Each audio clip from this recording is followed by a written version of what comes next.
मुंबई में eastern express highway पर Godrej signal पर खड़े टैंकर में पीछे से घुसा तेज रफ्तार टेम्पो। हादसे में टेम्पो सवार लड़की की मौके पर ही मौत हो गई, 2 लोग घायल। जम्मू कश्मीर के सोपोर में आतंकियों से सुरक्षा बलों की मुठभेड़ अब भी जारी, 2 से 3 आतंकी के छिपे होने की आशंका। शोपियां में भी सेना और पुलिस ने आतंकियों को घेरा, 2 से 3 आतंकवादी के फंसे होने की खबर आ रही है, भीषण मुठभेड़ अब भी जारी। तूफान यास प्रभावित ओडिशा, बंगाल और झारखंड के लिए राहत पैकेज का हुआ ऐलान। पीएम मोदी ने 1000 करोड़ के राहत पैकेज की घोषणा की। ओडिशा के लिए 500 करोड़ रुपए, पश्चिम बंगाल और झारखंड के लिए भी 500 करोड़ का राहत पैकेज। मृतकों के परिजनों को 2-2 लाख रुपए और घायलों को 50-50 हजार की आर्थिक मदद का ऐलान।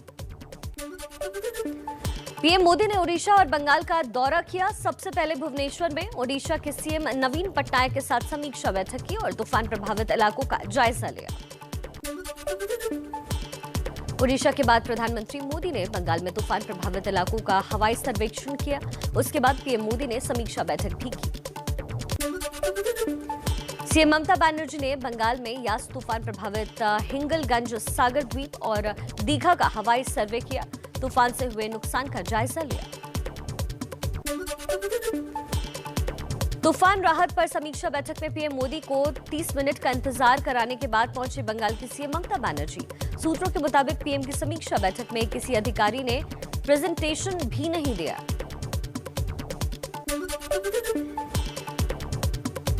बैठक से अलग ममता बनर्जी ने कलाई कुंडा में पीएम मोदी से 15 मिनट तक मुलाकात की। केंद्र सरकार से 20,000 करोड़ रुपए की राहत पैकेज की मांग की। ट्वीट कर कहा, पीएम को तूफान से तबाही की जानकारी दी है।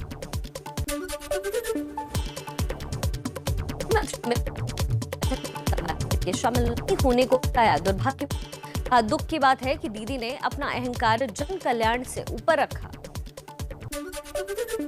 रक्षा मंत्री राजनाथ सिंह का भी ममता बनर्जी पर निशाना। ट्विटर पर लिखा, प्रधानमंत्री के साथ इस तरह का व्यवहार पीड़ादायक।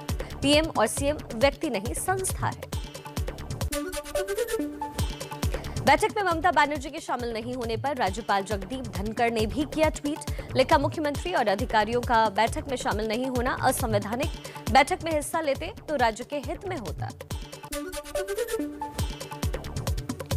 बीजेपी अध्यक्ष जेपी नड्डा ने ट्वीट करके कहा, ममता बनर्जी का समीक्षा बैठक में शामिल न होना असंवैधानिक मूल्यों को और सहकारी संघवाद की संस्कृति की हत्या है। एमपी के सीएम शिवराज सिंह चौहान ने भी ममता बनर्जी पर बोला हमला। कहा, बंगाल का घटनाक्रम मन को आहत करने वाला। मत के भेद को मन के भेद में बदल दिया गया। केंद्र सरकार ने पश्चिम बंगाल के मुख्य सचिव अल्पन बंदोपाध्याय का तबादला किया। अल्पन बंदोपाध्याय को गृह मंत्रालय से अटैच किया गया। मोदी सरकार के 2 साल पूरे होने पर देश का मूड। एबीपी न्यूज सी वोटर के सर्वे में 36% लोगों ने कहा, कोरोना सबसे बड़ी परेशानी, लेकिन शहरों में टीके का ठीक इंतजाम। संकट से बेहतर तरीके से निपट रही है सरकार। देश में पिछले 44 दिन में कोरोना के सबसे कम केसेस दर्ज किए गए। 24 घंटे में 1,86,000 नए मरीज मिले। 3,660 लोगों की मौत भी हुई। यूपी में कोरोना के केस में काफी कमी आई है। एक दिन में कोरोना के 2,402 नए केसेस मिले। महोबा और कासगंज में नहीं मिला एक भी केस। तकरीबन 2.25 करोड़ लोगों को अब तक वैक्सीन लग चुकी है। दिल्ली में कोरोना के 14,581 एक्टिव केसेस। संक्रमण दर 1.59% हुई। 24 घंटे में 1141 नए मरीज मिले। दिल्ली में सोमवार सुबह से शुरू होगी अनलॉक की प्रक्रिया। शर्तों के साथ फैक्ट्रियों और कंस्ट्रक्शन से जुड़े काम धंधे खुलेंगे। सीएम अरविंद केजरीवाल बोले, केस बढ़े तो अनलॉक रोकना पड़ेगा। हिमाचल प्रदेश में भी सोमवार से अनलॉक की प्रक्रिया शुरू होने वाली है। राज्य में 5 दिन सुबह 9 बजे से दोपहर 2 बजे तक खुलेंगी दुकानें। सभी सरकारी दफ्तर 30% कर्मचारियों के साथ खोले जाएंगे। ब्लैक फंगस मामले पर सुनवाई के दौरान दिल्ली हाईकोर्ट की सख्त टिप्पणी। कहा, हम नर्क जैसे माहौल में रहने को मजबूर हो गए हैं, चाहकर भी हम कुछ नहीं कर सकते। केंद्र से सोमवार तक मांगा इंजेक्शन और दवा पर अपडेट। महाराष्ट्र में कोरोना महामारी के चलते लॉकडाउन 15 दिन के लिए बढ़ाया गया। 1 जून को नए दिशा निर्देश जारी होंगे। स्वास्थ्य मंत्री राजेश टोपे ने दी जानकारी। तमिलनाडु में 7 जून तक बढ़ाया गया लॉकडाउन। लॉकडाउन के दौरान सुबह 7 बजे से शाम 6 बजे तक जरूरी सामानों की डिलीवरी हो सकेगी। यूपी में 31 मई के बाद 1 हफ्ते और बढ़ सकता है आंशिक कोरोना कर्फ्यू। आंशिक कोरोना कर्फ्यू बढ़ाने पर आज हो सकता है फैसला। अरुणाचल प्रदेश में भी बढ़ा लॉकडाउन। राजधानी ईटानगर, तवांग समेत 7 जिलों में 7 जून तक रहेगी पाबंदियां। 31 मई को लॉकडाउन खत्म हो रहा था। वाराणसी में कोरोना का हैरान करने वाला मामला सामने आया है। कोरोना नेगेटिव मां ने कोरोना पॉजिटिव बच्चे को दिया जन्म। जच्चा बच्चा की होगी दोबारा जांच। मुंबई में विदेश पढ़ाई करने जाने वाले भारतीय छात्र लगवा सकते हैं टीका। फिलहाल मुंबई में 18 से 44 साल तक के लोगों का टीकाकरण बंद कर दिया गया है। दिल्ली में अब आज से शुरू हो रहा है free drive through vaccination centre. Chhatrasal stadium में सीएम अरविंद केजरीवाल करेंगे उद्घाटन।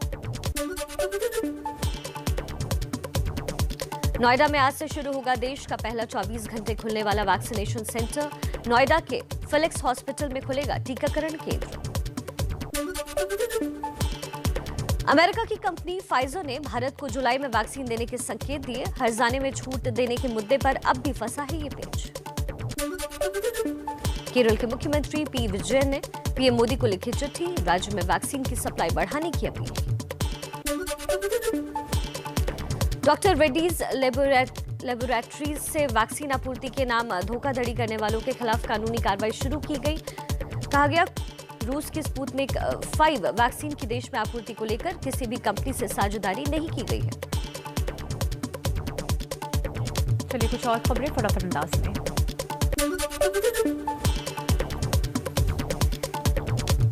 वैक्सीन की रफ्तार पर वार पलटवार। राहुल गांधी बोले, अभी तक देश में सिर्फ 3% लोगों को लगा है टीका। ऐसी ही रफ्तार रही तो मई 2024 तक लगेगी सबको वैक्सीन। राहुल गांधी के वार पर प्रकाश जावड़ेकर का पलटवार। कहा, दिसंबर तक 108 करोड़ लोगों को लग जाएगा कोरोना का टीका।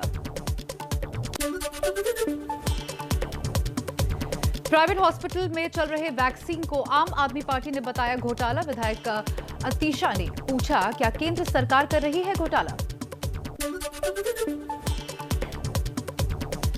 केंद्रीय मंत्री प्रहलाद पटेल का सीएम अरविंद केजरीवाल पर प्रेस कॉन्फ्रेंस में गलत तरीके से तिरंगा लगाने का आरोप। उपराज्यपाल को लिखी चिट्ठी। कहा, तिरंगे को इस तरह से लगाया कि हरा रंग ज्यादा दिखे, ये नियम का उल्लंघन है। कमलनाथ के बयान। एमपी के सीएम शिवराज सिंह चौहान का वार। कमलनाथ को पार्टी से बाहर निकालने की मांग की। कहा, सोनिया गांधी उन्हें पार्टी से निकाले या बताएं कि वो कमलनाथ के बयान से सहमत है क्या। मध्य प्रदेश की राजनीति में कमलनाथ के विवादित बयान पर बवाल। बीजेपी आज बयान के विरोध में प्रदर्शन करेगी। कमलनाथ ने कहा था, भारत दुनिया में महान नहीं बल्कि बदनाम है। अमेरिका दौरे में विदेश मंत्री एस जयशंकर की अमेरिकी विदेश मंत्री एंटनी ब्लिंकन से हुई मुलाकात। कई मुद्दों पर चर्चा के साथ वैक्सीन साझेदारी मजबूत करने पर बनी सहमति। अमेरिकी विदेश मंत्री एंटनी ब्लिंकन बोले, भारत हमारा एक महत्वपूर्ण साझेदार। कोरोना संकट की शुरुआत में हमारे साथ खड़ा रहा। अब हम हर तरह से भारत के साथ खड़े रहेंगे।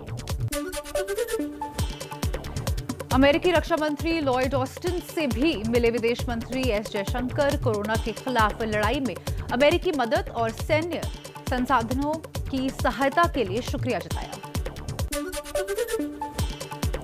यूरोप में भी 12 से 15 साल के बच्चों को लगेगी कोरोना की वैक्सीन। यूरोपियन मेडिसिन एजेंसी यानी कि EMA ने फाइजर को मंजूरी दी। ब्रिटेन में जॉनसन एंड जॉनसन की सिंगल डोज वाली कोरोना वैक्सीन को मंजूरी मिली है। 67% असरदार पाई गई है। ब्रिटेन में अब कुल 4 वैक्सीन। फ्रांस के नांटेज में इस्लामिक कट्टरपंथी शख्स ने महिला पुलिस अफसर को थाने में घुसकर चाकू मारा, फिर 2 और पुलिस वालों को गोली मारकर घायल किया। जवाबी कार्रवाई में मारा गया हमलावर। नेपाल में कार्यवाहक पीएम केपी शर्मा ओली ने चला मिली जुली सरकार बनाने का दावा, कहा सभी दल मिलकर बनाए सरकार और कराए चुनाव। 22 मई को राष्ट्रपति ने संसद को भंग कर दिया था। नेपाल की संसद के निचले सदन को भंग करने के खिलाफ 30 रिट याचिकाओं पर सुप्रीम कोर्ट की संविधान पीठ ने सुनवाई शुरू की। अगली सुनवाई के लिए रविवार की तारीख तय की गई है। जीएसटी काउंसिल की बैठक में कई अहम फैसले, कोरोना दवाओं और संबंधित मेडिकल उपकरणों पर जीएसटी दर में कोई बदलाव नहीं। ब्लैक फंगस वाली दवा के आयात पर शुल्क में मिलेगी छूट। जीएसटी काउंसिल की बैठक में कोविड वैक्सीन और संबंधित सामानों पर जीएसटी में कटौती मुद्दे पर मंत्री समूह बना। 8 जून तक सौंपेगा रिपोर्ट। राहत सामग्री के आयात में छूट 31 अगस्त तक बढ़ाई गई है।